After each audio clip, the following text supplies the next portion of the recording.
Good morning everyone, একটা নতুন ব্লগে সবাইকে স্বাগত। আজকে এত সুন্দর রোদ উঠেছে আর গাছের ফাঁক দিয়ে সূর্যটা কেমন উঁকি মারছে দেখো। এটা আমাদের বাড়ির বাগান। আজ রবিবার, দুপুরের মেনুতে আমাদের রয়েছে চিলি চিকেন আর ফ্রাইড রাইস। চিকেন ধোয়া হয়ে গেছে, পেঁয়াজ ক্যাপসিকাম সব চৌকো চৌকো করে কেটে রাখা হয়ে গেছে। মা কিশমিশও ভিজিয়ে দিয়েছে আর ওদিকে দেখলে গাজরও ভাজা হয়ে গেছে। এখানে বিনস ভাজা হচ্ছে। এবার চিকেনটা ম্যারিনেট করে নেওয়ার পালা। আদা রসুন অল্প নুন দুটো ডিম দিয়ে চিকেনটা ম্যারিনেট করে নেওয়া হলো।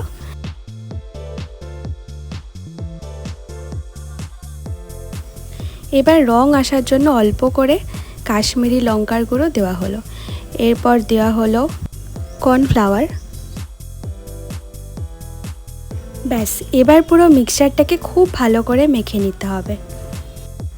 এবার একটা একটা করে চিকেন ভেজে নিতে হবে যতক্ষণ না গোল্ডেন ফ্রাই হচ্ছে।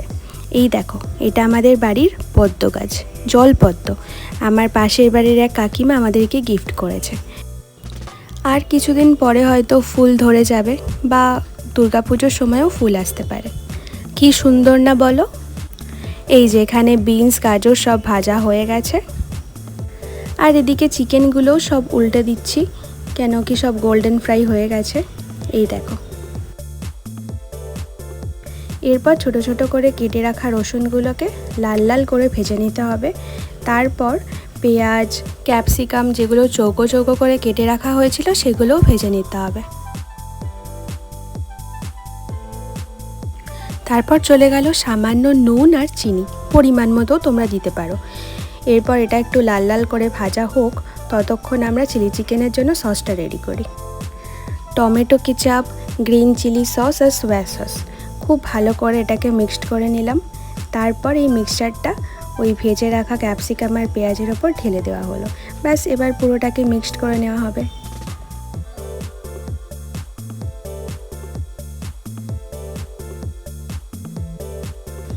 তারপর অল্প একটু কাশ্মীরি লঙ্কার গুঁড়ো ওপরে ছড়িয়ে দেওয়া হলো, তাহলে কালারটাও একটু লাল লাল হবে।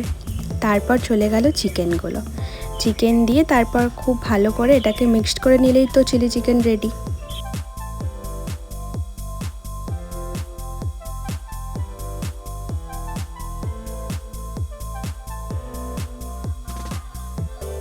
বেশ ভালোই রং চলে এসছে। এবার অল্প করে গুলে রাখা কর্নফ্লাওয়ারটা এর ওপর ঢেলে দেওয়া হবে, তাহলে কি হবে, একটু টাইট টাইট হবে। ব্যাস, পুরো মিক্সচারটাকে এবার খুব ভালো করে নেড়ে নিতে হবে।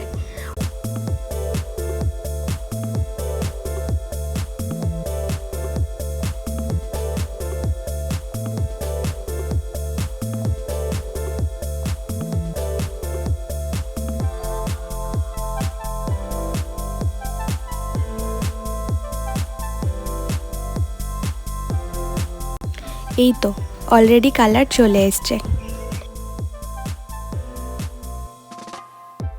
এবার ফ্রাইড রাইসের জন্য ঘিয়ের মধ্যে লবঙ্গ দারচিনি এলাচ আর ভিজিয়ে রাখা কিশমিশগুলো দিয়ে ভালো করে একটু ভেজে ভেজে নিয়ে তারপর ব্যাস রাইসগুলো দিয়ে দিতে হবে। ভালো করে মিক্সড করে নিয়ে ভেজে রাখা সব ভেজিসগুলো দিয়ে ভালো করে মিক্সড করে নিতে হবে। ব্যাস, আবার রাইস একটু, তারপর আবার ভেজিস দিয়ে রেডি এখানে ফ্রাইড রাইসও।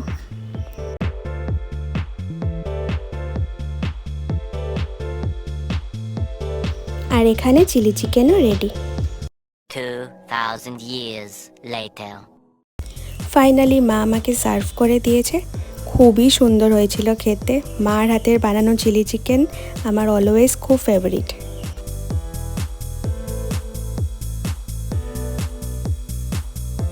ব্লগটা কেমন লাগলো অবশ্যই আমাকে কমেন্ট করে জানিও। ভালো লাগলে একটা লাইক করে দিও আর চ্যানেলে নতুন হলে একটা সাবস্ক্রাইব করে দিও। টাটা।